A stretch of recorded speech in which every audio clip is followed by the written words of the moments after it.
meu povo! Bom dia, boa tarde, boa noite. Seja muito bem-vindo. Meu nome é Bianca Martins e vem aí as 5 coisas que eu aprendi com o livro Sapiens, uma breve história da humanidade.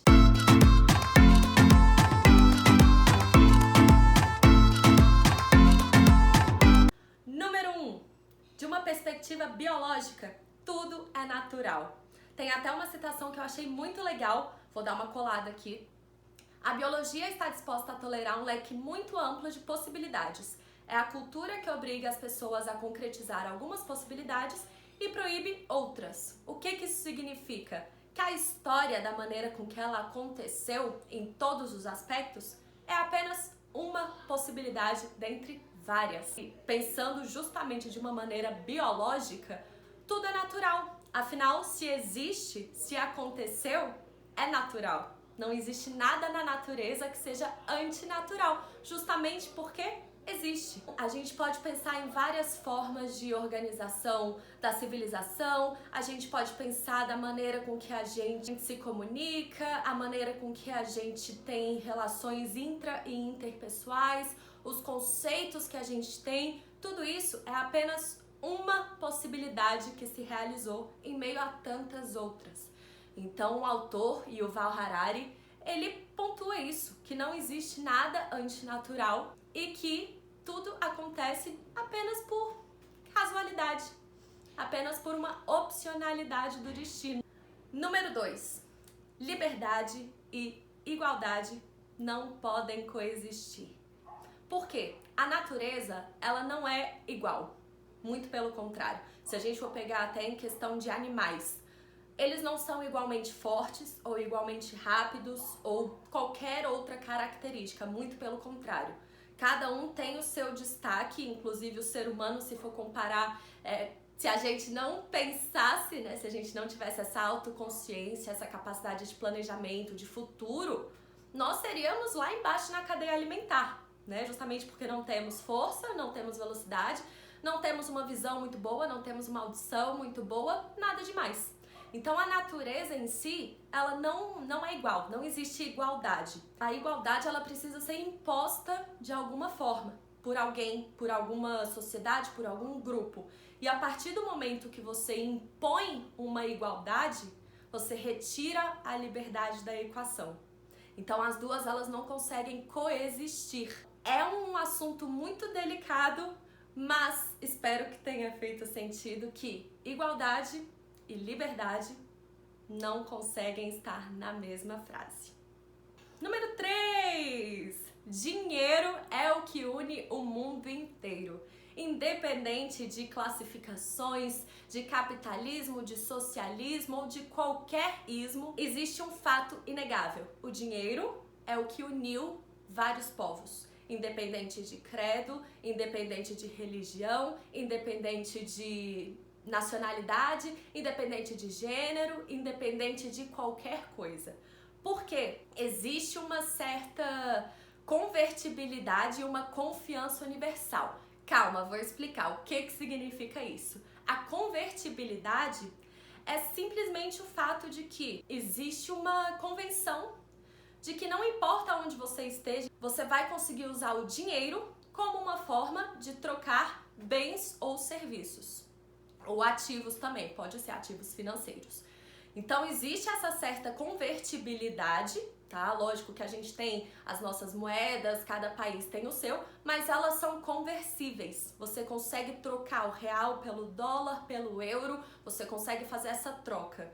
E em segundo lugar é a confiança, que esse é um critério extremamente importante. A confiança que toda a população tem de que será possível usar aquele dinheiro, aquela nota que ela tem na carteira, a moeda ou os números que ela tem lá no aplicativo do banco dela, que será possível usar isso como forma de pagamento, né? Como eu falei, como forma de troca por bens, serviços ou ativos financeiros. Então, a confiança, que é até uma questão que às vezes pega um pouco pro Bitcoin, não vamos entrar nesse mérito, mas essa questão de quem aceita o Bitcoin como uma forma de pagamento, mas será que as pessoas também vão aceitar? Será que a Rússia também vai aceitar? Será que os Estados Unidos vai aceitar? Então, essa questão da confiança, ela é um pouco tênue. E a partir do momento que os governos começaram a aceitar dinheiro, né, o que a gente considera hoje como dinheiro, como forma de pagamento de impostos, começou a criar essa confiança. Então, independente de qualquer coisa, dinheiro foi o que uniu o mundo inteiro. Número 4. O luxo eventualmente vira uma necessidade. Não preciso nem explicar muito a fundo, porque esse aqui é bem simples. Imagina a gente criança querendo, por exemplo, muito uma boneca ou um carrinho, e aí você passa um tempão perturbando os teus pais, e aí você finalmente ganha. Passa o quê? Uma semana? E você já tá acostumado? E não só a criança, isso lógico serve para adultos, serve para idosos, serve para qualquer pessoa. Eu aposto que tem alguma coisa que você já desejou muito e quando você finalmente conseguiu, em questão de pouco tempo, logo você se acostumou. Como seres humanos, a gente tem uma capacidade de adaptação muito grande. Seja essa adaptação para o melhor ou para o pior. Então, tudo a gente se adapta. Enquanto não dói o suficiente, enquanto não é algo grande o suficiente, a gente se adapta. E tem, inclusive, várias pesquisas que mostram que a nossa dor da perda é infinitamente maior do que o nosso prazer do ganho, né? Então, muitas vezes a gente fica feliz quando a gente ganha, quando a gente conquista alguma coisa, mas se a gente perde isso, essa dor é muito maior do que a felicidade que a gente teve quando a gente conquistou, quando a gente ganhou. E número 5, o último, mas não menos importante, a disposição de aceitar a nossa ignorância é o que leva à apreensão de novos conhecimentos. Também é muito simples.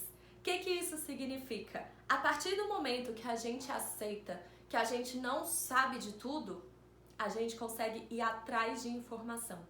Se eu, em qualquer área da minha vida, assumir que eu já sei disso, que eu já tô feita, independente se eu seja uma expert ou não nessa área, porque não existe estabilidade, tudo tá mudando constantemente. Então, a partir do momento que eu entendo que não tem mais o que eu aprender, eu tô morta, porque as coisas vão mudar. Então, a partir do momento que eu, Bianca, falo, tá, eu sei isso aqui, eu não sou leiga, mas eu ainda tenho onde crescer. Então, a gente vai atrás. Por quê? Porque o único limite que a gente tem é a nossa própria ignorância. Sempre que a gente aceita que a gente é ignorante, né? Como diz um grande filósofo, só sei que nada sei, embora a gente saiba de alguma coisa, é aí que a gente realmente consegue ir atrás e aprender. Porque se eu assumo que eu já sei de tudo, acabou. Eu não aprendo mais. E a gente sabe que o conhecimento ele está em constante evolução, ele está em constante desenvolvimento, principalmente pelas novas tecnologias que a gente vem adquirindo, que estão realmente sempre dando um passo gigante. Então, se eu simplesmente assento e falo, ok, eu já sei disso, onde que a gente chega? Muitas vezes a gente estudou algo na escola ou na faculdade há sei lá quantos anos atrás, nunca mais leu um livro, nunca mais leu uma revista, um artigo ou qualquer outra coisa, viu um vídeo e continua com aquele conhecimento de às vezes 20, 30, 50 anos atrás e que muitas vezes esse conhecimento já se tornou ultrapassado. Então é importante a gente estar sempre buscando informação, é importante a gente saber que a gente sabe alguma coisa em cada área, mas que a gente está longe de saber tudo. Espero que tenha feito sentido. Se fez sentido, deixa o like, faz um comentário contando o que você achou, se você concorda ou se você já leu esse livro e teve outros insights que eu vou adorar saber. É isso, meu povo. Até a próxima. Um beijo enorme. Até mais.